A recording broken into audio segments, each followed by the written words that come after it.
अस्सलाम वालेकुम भाई। आज एक और पिजट आई है हमारे पास।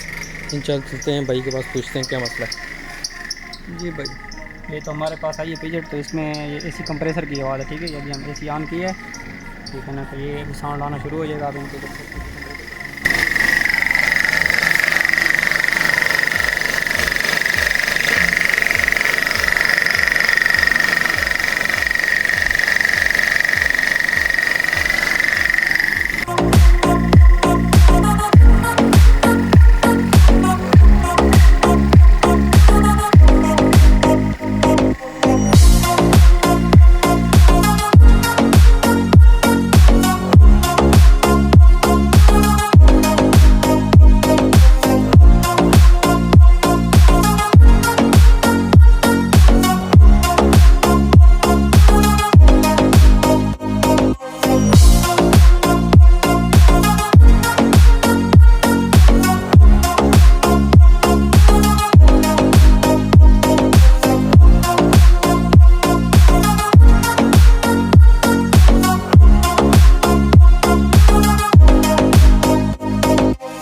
जी भाई इस गाड़ी की तरफ चलते हैं, भाई से पूछते हैं।